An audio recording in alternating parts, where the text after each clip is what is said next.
7 fundamental. तो 7 fundamental एक prospecting की हैंडलिंग के लिए सबसे इम्पोर्टेंट पॉइंट्स हैं।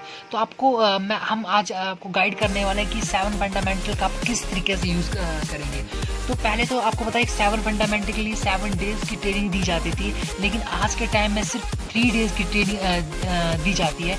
तो हम आपको बताएंगे कि आपको फर्स्ट डे किन किन चीज़ों का सही तरीके से इस्तेमाल करना होता है। फर्स्ट डे आपको क्या करना होता है। फर्स्ट डे आपको पहले वैल्यू ऑफ चांस, जिस बिजनेस में आप एक प्रोस्पेक्ट को इनवाइट करते होते हैं, आपको उस प्रोस्पेक्ट को उस बिजनेस की वैल्यू को समझाना पड़ता है कि इस बिजनेस की वैल्यू क्या है, इस बिजनेस से तुम क्या कर सकते हो, इस बिजनेस से मैंने क्या किया है। तो आपको वैल्यू ऑफ चांस, प्लेटफॉर्म कितना बड़ा है, कितनी आपके ड्रीम्स, कितनी आपका नॉलेज, कितनी आपकी कम्युनिकेशन स्किल, कितनी आपकी अपग्रेडेशन हो सकती है, कितना आप औरों के मुकाबले कितना बेटर है। तो आप ये सारी चीज़ें फर्स्ट डे में आप गाइड कर सकते हैं कि जिस प्लेटफॉर्म पे खड़े हो उसकी वैल्यू क्या है, तभी जाके वो प्रोस्पेक्ट उस जगह पे काम करना चाहेगा। सेकेंडली बात करते हैं कि अगर आप फर्स्ट डे ही आप उनमें विल ड्रीम कर सकते हो। हाँ जी हाँ, विल ड्रीम।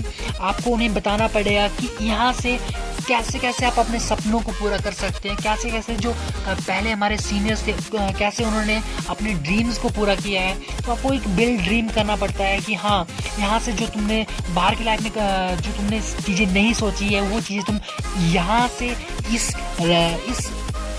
इस प्लेटफॉर्म की वजह से तुम पूरा कर सकते हो। इस प्लेटफॉर्म में मैं आपको सीरियसली बताना चाहता हूँ, स्टडी, एज, लीजन या उसकी कुछ चीज़ें मायने नहीं रखती जो बाहर की लाइफ में मायने रखती है। जैसे कोई लड़का है या लड़की है, मायने ये रखता है कि वो कितना मेहनत करता है, कितनी वो डेडिकेशन है, कितना उसके बिलीव है। तो ये चीज़ें मायने रखती है। तो बिल ड्रीम कीजिए कि हाँ, तुम यहाँ से अपनी लाइफ में कुछ सही चीज़ें कर सकते हो। अगर आप सेकंड डे की बात आता है तो धीरे धीरे वो सिस्टम में ढलने की कोशिश करता है, सिस्टम को समझने की कोशिश करता है।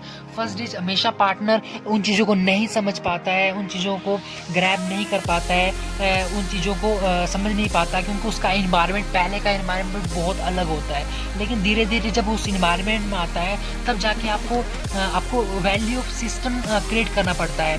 वैल्यू ऑफ सिस्टम आपको क्रिएट करना पड़ता है कि हाँ, इस सिस्टम में क्या वैल्यू है, इस सिस्टम में कितनी पावर है, इस सिस्टम की वजह से यहाँ पे 4 लाख लोग काम कर रहे हैं, इस सिस्टम की वजह से कंपनी ने करोड़ों का टर्नओवर है, इस सिस्टम की वजह से इतनी पावर है कि लोगों ने अपने घर के लिए बहुत फैसिलिटी प्रोवाइड किया है, बहुत अर्निंग की है, अपनी फैमिली को सपोर्ट किया है, अपने ड्रीम्स, अपने नीड्स को पूरा किया है। लोग विदेशों में घूमने जा रहे हैं। अभी लास्ट टाइम एक दुबई का टूर हुआ था। तो आप एक सिस्टम की वैल्यू समझा सकते हो कि सिस्टम की वजह से ही इन्होंने कितना कुछ पाया है। लेकिन सेकेंड डे आप और चीज़ ये कर सकते हो, आपको शेयरिंग करनी पड़ेगी। जी हाँ, बिल्कुल, आपको अपनी शेयरिंग करनी पड़ेगी। शेयरिंग करनी पड़ेगी कि मेरा पास का एक्सपीरियंस कैसा रहा है, मेरा अच्छा एक्सपीरियंस रहा है, बुरा एक्सपीरियंस रहा है, मेरी फैमिली की कंडीशन कैसी है, मेरी फैमिली कंडीशन अच्छी है, बुरी है।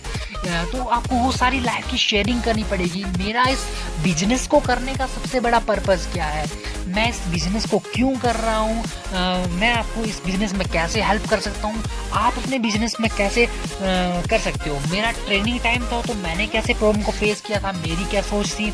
आपको वो सारी चीज़ें आपको शेयर जब करेंगे तो वो प्रोस्पेक्ट आपको समझेगा, आप उसे लगेगा कि हाँ, मैं ऐसी जो मेरी प्रॉब्लम है वो ही सिर्फ ऐसी सबकी प्रॉब्लम है। देन जाके वो कंफर्टेबल होकर ट्रेनिंग को लगाएगा और इस बिजनेस में आपका साथ निभाएगा। फिर कुछ आपके पास उसके कुछ सवालों का जवाब होना बहुत ही ज़्यादा ज़रूरी है, क्योंकि वो कुछ अनरीजनेबल, कुछ अनकंडीशनल क्वेश्चन पूछेगा आपको, जिनका बेतुके से जवाब होते हैं। अगर आप उस बेतुके से जवाबों का सही तरीके से मोल्डिंग, सही तरीके से आंसर नहीं दे पाओगे तो तब भी आपका प्रोस्पेक्टिंग ख़राब हो सकती है, आपका प्रोस्पेक्ट जा सकता है। तो आपको समझना पड़ेगा कि आपके कैसे उसको सही तरीके से गाइड करना है, उसका एक जीपर माउथ करना है, ताकि उसे चीज़ों का आंसर मिले, वो सेटिस्फाई हो, और वो बिज़नेस को स्टार्टअप करे। हमेशा पार्टनर इसलिए नेगेटिव हो जाता है क्योंकि हमें उसके पास एक जिपर माउथ नहीं होता, हमारे पास उसके सवालों का जवाब नहीं होता, देन जाके हम उस चीज़ को डिलीवर नहीं कर पाते, तभी जाके वो उस चीज़ को स्टार्टअप करने के लिए तैयार नहीं होता। तो याद रखिए कि हम ही एक जरिया है जो उसे बिलीव दिलाएगा, हम ही एक जरिया है जो उसे मनी कलेक्शन कराएगा, हम ही वो एक जरिया है जिससे हम उसे रिजेक्शन पैदा करवा रहे हैं। तो हम किस तरीके से उसे गाइड कर रहे हैं, किस तरीके से डायरेक्ट सेल का फ्यूचर बता रहे हैं, किस तरीके से उसका फ्यूचर बता रहे हैं, कैसे value chance build dream system sharing आप किस तरीके से उसका जीपर माउथ कर रहे हो, या फिर आप उसकी बातों को घुमा रहे हो, तो वो सब का रिजल्ट अच्छा या बुरा निकलता है। अगर लास्ट डे है आप हमेशा टीएप रखिए सीनियर का, मार्केट सीनियर का, 38 सीनियर का, जो भी रिस्पेक्टेड सीनियर, जो भी एक्सपीरियंस सीनियर है, जिनकी अर्निंग अच्छी हुई है, जिनका अचीवमेंट्स हैं, उनके टीएप कीजिए। आप स्मार्ट सीनियर से मिलाएं, मार्केट सीनियर से आप मिलाएं, आप बाकी सीनियर से मिलाएं जो बहुत ही अच्छे एक्सपीरियंस सीनियर हैं, जिनको उनकी same condition, same study, same जगह वाले पर्सन से मिलाना बहुत हमेशा फ़ायदेमंद रहा है। तो आप सेम कंडीशन वाले जब भी पर्सन से मिलाओगे आपको बहुत ज़्यादा फ़ायदा मिलने वाला है।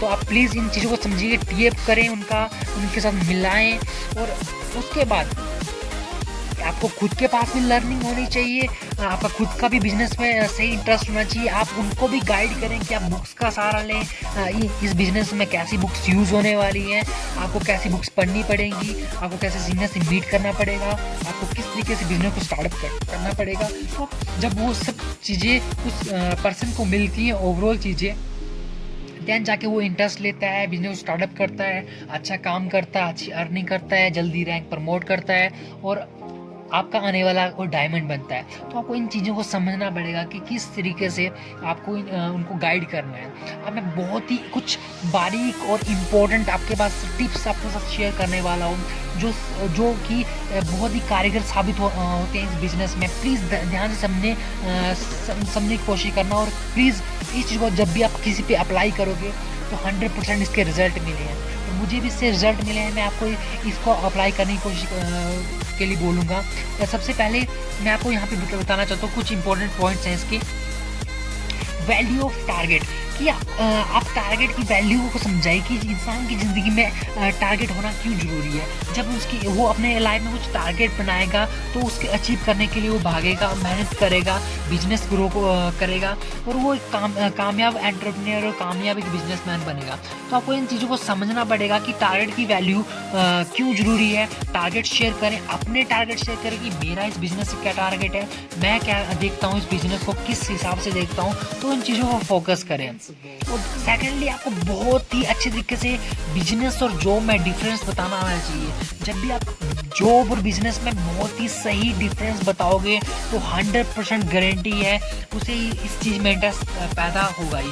लेकिन सबसे बड़ी बात है कि जब आपका बिजनेस में बहुत इंटरेस्ट है तभी आप दूसरे में एक बिजनेस के लिए इंटरेस्ट पैदा कर सकते हैं। लेकिन आपका खुद में उस चीज़ में इंटरेस्ट नहीं है, आप सीरियसली आप दूसरों को भी सेटिस्फाई नहीं कर सकते। लेकिन आपको सबसे पहले खुद को सेटिस्फाई करना पड़ेगा, खुद को नॉलेज लेना पड़ेगा, खुद को बिजनेस की वैल्यू समझनी पड़ेगी, देन जाके आपको करना पड़ेगा।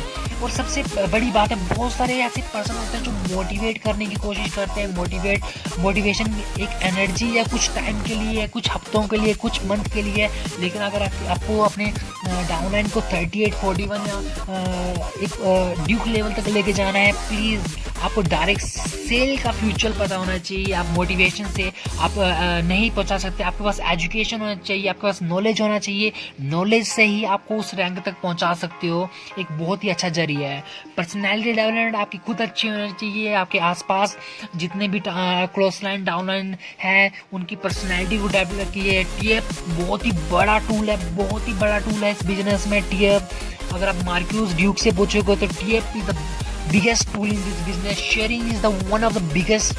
और आज तक मोस्टली जितने भी यहाँ पे क्लोजिंग हुई है टीएप और शेयरिंग, ये एक बहुत ही बड़ा सच है कि टीएप शेयरिंग जिसके पास इस बिजनेस में है वो इस बिजनेस में किंग है, किंग। एंड ट्रस्ट बिल्ड करना बहुत ज़्यादा जरूरी है, क्योंकि कम टाइम में जो जल्दी ट्रस्ट बिल्ड कर पाते हैं वो सबसे बड़ा बिजनेस कर पाते हैं इस दुनिया में। तो कम टाइम में बड़ा ट्रस्ट बिल्ड करना कस्टमर जब भी आप शॉप के पास जाते हो, कम टाइम में बहुत बड़ा ट्रस्ट बिल्ड कर देता है आपके साथ, और आप उससे 10,000 का सामान ले जाते हो, आप उससे 50,000 का सामान लेके आते हो। तो ट्रस्ट बिल्ड करना बहुत ज़्यादा जरूरी है अगर आपको कस्टमर चाहिए तो। और नीडली और ग्रीडी, आपको इस बिजनेस में नीडी पर्सन भी आएंगे, ग्रीडली पर्सन भी आएंगे। तो आपको नीडी को नीड के अकॉर्डिंग, उसके ड्रीम्स के अकॉर्डिंग ट्रीट करना पड़ेगा। ग्रीडी को आपको बिजनेस के अकॉर्डिंग, उसके कितना बेनिफिट आप कमा सकते हो उसके अकॉर्डिंग ट्रीट करना पड़ेगा। तो वो बहुत ही कारगर टिप्स हैं जो कि मतलब शायद कई रिच क्लासों का एक निचोड़ है। तो आप अगर आप इसको यूज़ करोगे तो बहुत ही ज़्यादा कामयाब हो सकते हो।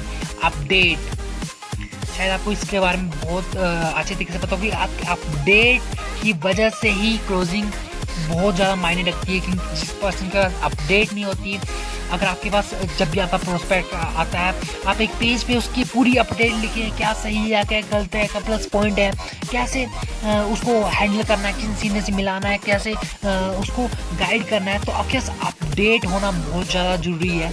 तो आपको अपनी अपडेट भी होनी चाहिए कि मैं इस बिज़नेस में क्या कर रहा हूँ, आपको बस दूसरी अपडेट भी होनी चाहिए कि हाँ मैं इस बिज़नेस से क्या कर सकता हूँ, आपके पास प्रोस्पेक्ट की अपडेट होनी चाहिए। तो लास्ट मैंने अब जिपर माउथ पे 7 फंडामेंटल भी बताया कि आपको अगर आप जिपर माउथ नहीं करना आएगा तो आप पे हावी हो जाएगा, आपको चुप करा देगा, और आप सवालों को जवाब नहीं दे पाओगे। शायद वो सही महसूस नहीं करेगा, वो नेगेटिव फील करेगा, और मोस्टली को जाने का ही तरीका होता है। आपके पास कम्युनिकेशन स्किल, आपके पास नॉलेज, आपके पास जिपर माउथ होना चाहिए। लर्न फ्रॉम एवरीवन, ये बिजनेस लर्निंग का है। एक बार ध्यान खोल के सुन लो, कान खोल के सुन लो, ध्यान से सुन लो। लर्निंग का बिजनेस है, जितना ज़्यादा लर्न करोगे उतना अर्न करोगे। हमेशा लर्न करते रहो करो, चाहे जो भी आप कर रहे हैं, हमेशा लर्निंग चाहिए आपको इस बिज़नेस में। और जिस दिन आपने लर्न करना छोड़ दिया इस बिज़नेस में, आपको अर्निंग नहीं आएगी, आपका बिज़नेस रुक जाएगा। चाहे आपका बिज़नेस नहीं चल रहा है तब भी आपको लर्निंग की ज़रूरत है, क्योंकि शायद आपके पास वो चीज़ अभी तक नहीं आई जिस चीज़ की अभी तक आपको इस बिज़नेस में चलाने की ज़रूरत है। तो प्लीज़, मैंने आपके पास बहुत ही वर्ल्ड के बेस्ट आइडियाज़, या कह सकते हैं कि एज़ोर के बेस्ट आइडियाज़ मैंने कुछ बुक्स से पढ़े थे, मैंने कुछ सीनियर से सीखे थे, मैंने कुछ खुद अप्लाई किए, खुद के bad experience, good experience share किया है। तो ये बहुत ही कारीगर साबित होने वाली चीज़ें हैं। इसको आप लिख भी सकते हो, इसको आप शेयर भी कर सकते हो दोस्तों के साथ, तो आप अप्लाई खुद करके आपको अच्छे रिजल्ट पा सकते हो। तो अगर हम ओवरऑल मेरे को आपका यही कहना है, प्लीज़ अपने प्रोस्पेक्टिंग की तरफ से सही तरीके से ध्यान दो, और